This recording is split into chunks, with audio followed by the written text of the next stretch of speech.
wabarakatuh. Waalaikumsalam. Mohon maaf Ibu Bapak diganggu waktunya.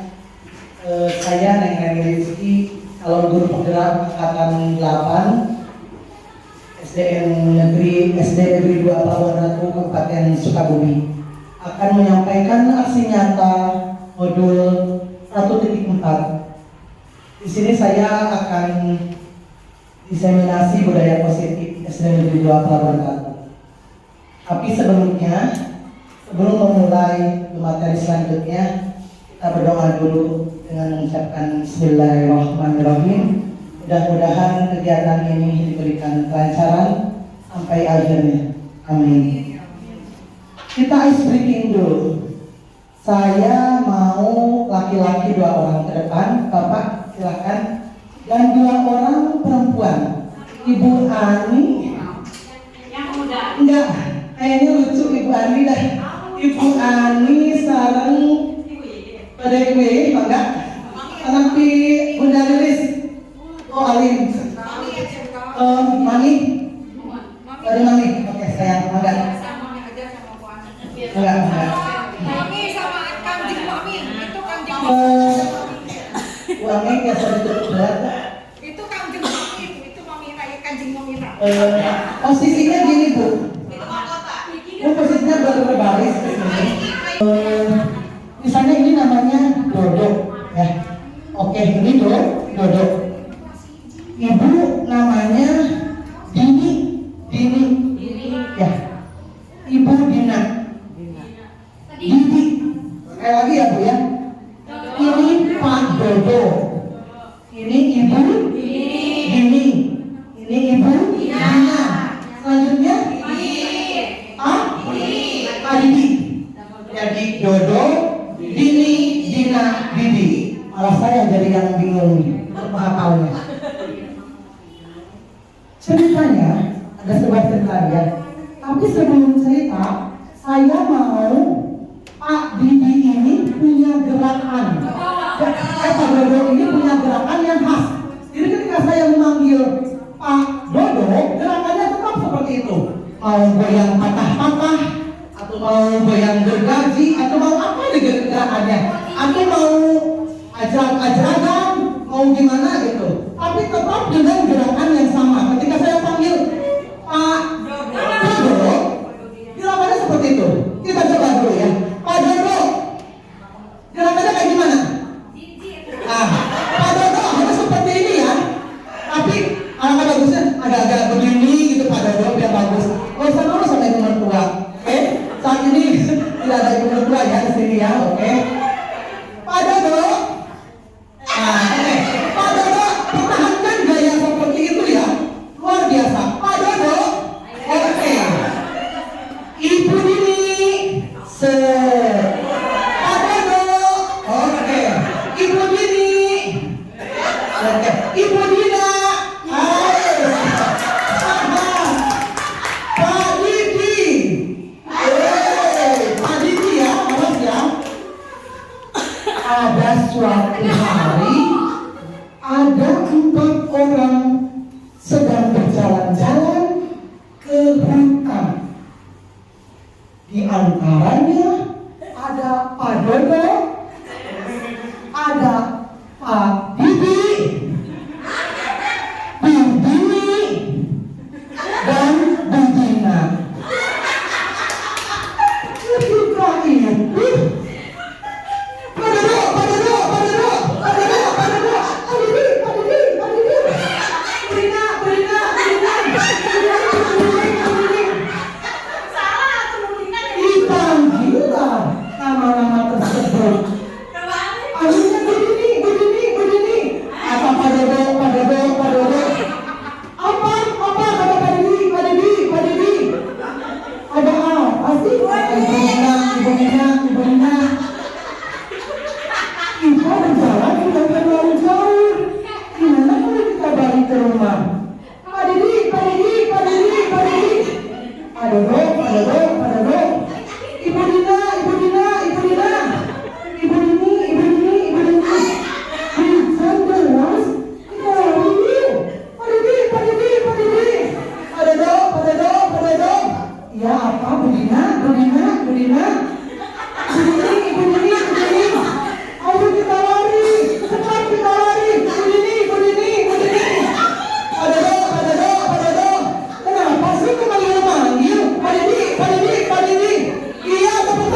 menceritakan pengalaman budaya positif.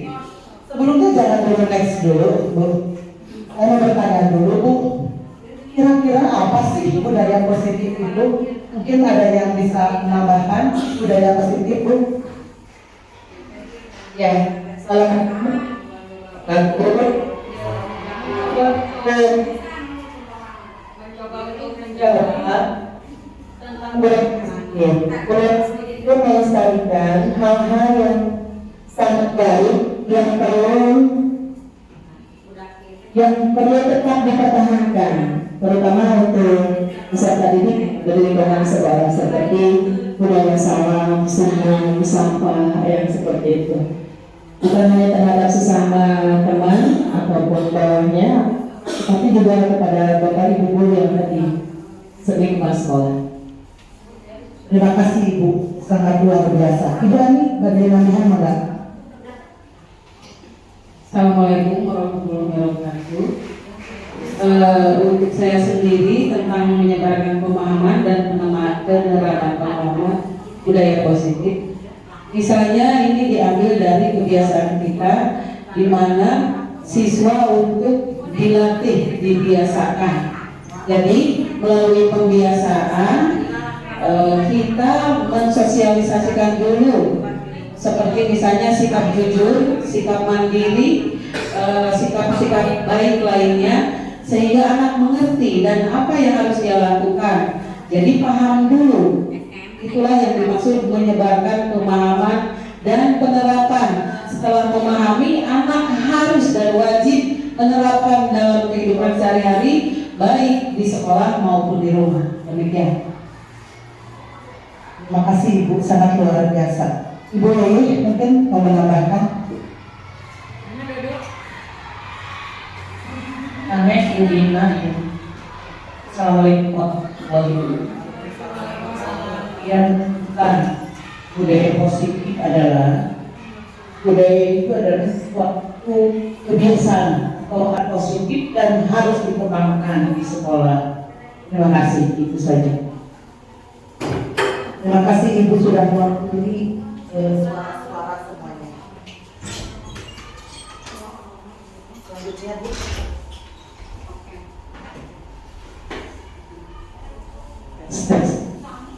Konsep inti budaya positif. Disiplin positif, ada posisi kontrol guru, Bu. Ada kebutuhan dasar manusia dan keyakinan kelas, juga segitiga.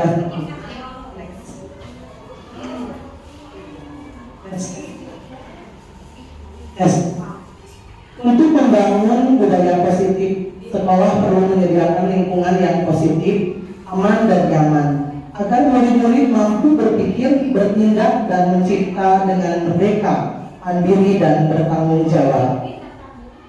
Disiplin positif, menurut Ki Hajar Dewantara, menyatakan bahwa untuk mencapai merdeka belajar atau murid yang merdeka, syarat utamanya adalah disiplin yang kuat.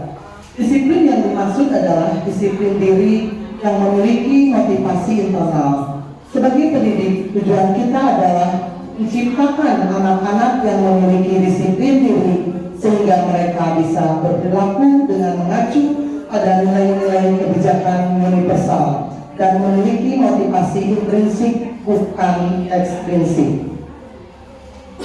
Di sini ada posisi kontrol guru. Saya baru memahami ternyata ada posisi kontrol guru, Bu.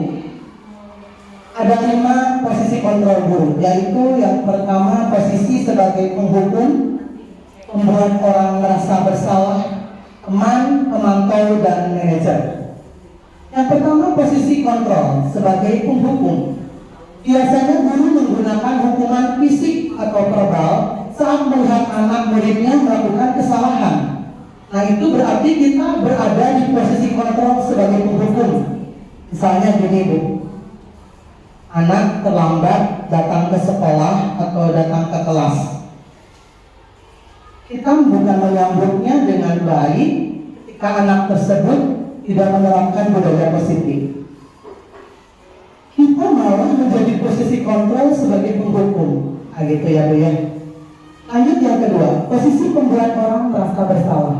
Biasanya guru akan bersuara lebih lembut di pelarikannya, menggunakan keheningan yang membuat murid merasa tidak nyaman, bersalah, merasa diri yang buruk tentang dirinya. Bahkan mungkin merasa tidak berharga karena telah mengecewakan. Selanjutnya yang ketiga, posisi sebagai teman. Guru tidak akan menyakiti murid, namun berupaya mengontrol murid melalui persuasi atau ajakan. Guru akan menggunakan hubungan baik dan humor untuk mempengaruhi murid. Namun perilaku ini dapat membuat murid bergantung pada guru tersebut. Nah, itu adalah posisi teman ya Bu. Selanjutnya ada posisi pemantau atau monitor. Biasanya guru mengandalkan perhitungan ataupun data dan catatan berdasarkan peraturan dan konsekuensi dalam mengawasi dan bertanggung jawab atas perilaku muridnya. Selanjutnya posisi manajer. Tugas dari guru yang memosisikan dirinya sebagai manajer bukan untuk mengatur perilaku seseorang, tapi membimbing murid untuk mengatur dirinya sendiri. Murid dipersilakan untuk bertanggung jawab atas perilaku dan mendukung murid menemukan solusinya. Selanjutnya murid diajak mengkondisikan kebutuhan orang lain untuk kemudian berkolaborasi dengan murid untuk memperbaiki kesalahan. Adapun segitiga restitusi adalah 3 tahapan saat guru hendak melakukan restitusi, yakni ada menstabilkan identitas, validasi, tindakan yang salah, dan menanyakan keyakinan. Ada kebutuhan dasar manusia. Jadi setiap murid dilakukan untuk memenuhi kebutuhan dasar mereka. Yang pertama adalah kebutuhan bertahan hidup, survival. Merupakan kebutuhan yang bersifat psikologis untuk bertahan hidup, misalnya kesehatan, rumah, dan makanan. Contoh kasus yang terjadi di sekolah dasar ialah ketika ada anak yang selalu meminta bekal makanan temannya.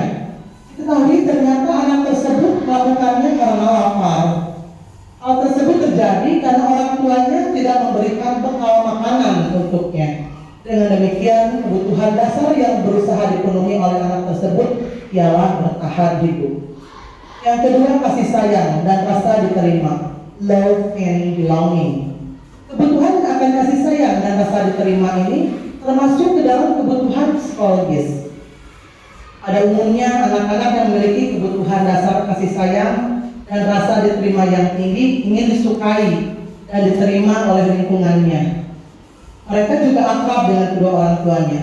Biasanya mereka akan semangat untuk belajar karena suka pada gurunya. Teman sebaya sangatlah penting bagi mereka. Mereka juga biasanya suka bekerja dalam kelompok. Contoh kasus yang terjadi di sekolah dasar misalnya ketika seorang anak yang membuat masalah untuk mendapatkan perhatian dari teman, guru maupun orang tuanya. Maka kebutuhan dasar yang sedang dipenuhi oleh anak tersebut ialah kebutuhan akan kasih sayang atau rasa diterima. Ini yang ketiga ya, kebebasan ya, freedom. Anak-anak dengan kebutuhan kebebasan yang tinggi menginginkan pilihan. Mereka perlu banyak bergerak, menyukai hal-hal yang baru dan menarik, dan suka mencoba-coba. Anak-anak akan merasa mampu mengekspresikan diri secara mandiri, tidak tergantung pada orang lain, dan tidak mudah terpengaruh oleh orang lain. Contoh kasus di sekolah dasar ialah anak yang selalu diberikan bekal makanan dengan menu yang sama setiap hari oleh ibunya. Di sekolah dia membuat masalah dengan mengambil paksa bekal milik teman-temannya. Hal tersebut dia lakukan karena ingin mencoba makanan temannya yang beraneka ragam. Maka kebutuhan yang berusaha dipenuhi oleh anak tersebut ialah kebutuhan akan kebebasan. Yang keempat adalah kesenangan, fun. Kebutuhan dan kesenangan adalah kebutuhan untuk mencari kesenangan, bermain dan tertawa.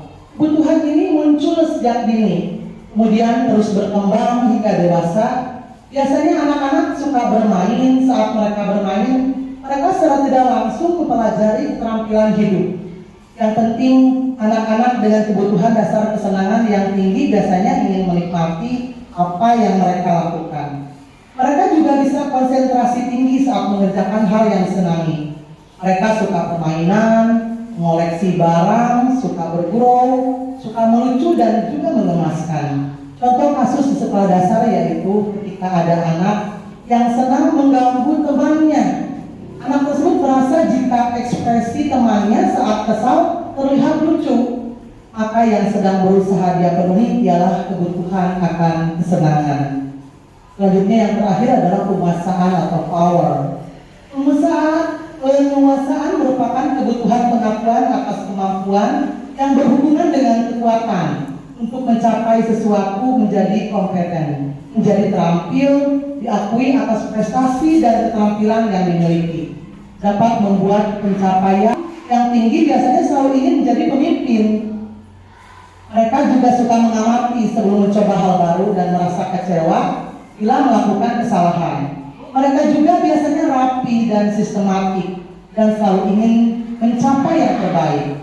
Contoh kasus dalam penguasaan ialah apabila ada anak yang merasa hebat setelah mengganggu temannya, karena temannya menjadi takut dan menuruti keinginannya, maka anak tersebut sedang berusaha memenuhi kebutuhan dasarnya akan kekuasaan.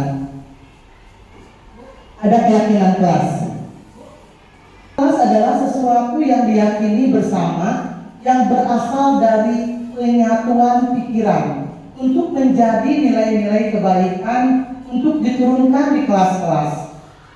Keyakinan kelas ini dibentuk berdasarkan keinginan adanya disiplin positif yang nantinya digunakan untuk membangun budaya positif di sekolah. Semangat membangun keyakinan kelas ini seiring dengan tujuan akhir yaitu pendidikan yang berorientasi pada profil pelajar Pancasila. Keyakinan kelas adalah nilai-nilai kebajikan, prinsip-prinsip universal yang disepakati bersama secara universal, lepas dari latar belakang suku, negara, bahasa maupun agama. Ini ada contoh keyakinan kelas. Jadi ibu bisa menerapkan di kelasnya masing-masing. Ketika kita sebelum memulai pembelajaran atau kegiatan, kita membuat dulu keyakinan kelas, Bu. Keyakinan kelas ini disepakati oleh anak-anak secara bersama-sama. Ini contoh ada keyakinan kelas yang pertama bekerja sama menjaga kebersihan kelas. Yang kedua saling peduli, menghargai dan membantu sama lain. Menjaga dan meletakkan barang sebaik tempatnya, mengerjakan tugas tepat waktu dan aktif di kelas. Selanjutnya berdoa sebelum memulai dan sesudah kegiatan pembelajaran. Menjaga etika sopan dan santun, membuang sampah pada tempatnya, saling menghargai dan menjaga kekompakan. Musyawarah saat mengambil keputusan dalam memecahkan masalah yang berkaitan ya. Itu mungkin ada sebuah contoh keyakinan kelas yang bisa diterapkan di kelas masing-masing. Ada segitiga restitusi. Restitusi adalah proses menciptakan kondisi murid untuk memperbaiki kesalahannya, sehingga mereka bisa kembali pada kelompok mereka dengan karakter yang lebih kuat.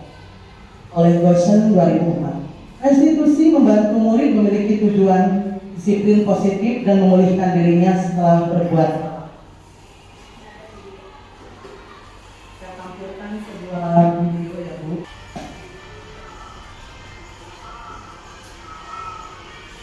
The Bluetooth device.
Tadi itu yang sudah saya tampilkan Bu, sebuah segitiga restitusi di mana anak tersebut tadi kerjaannya dicontek oleh temannya.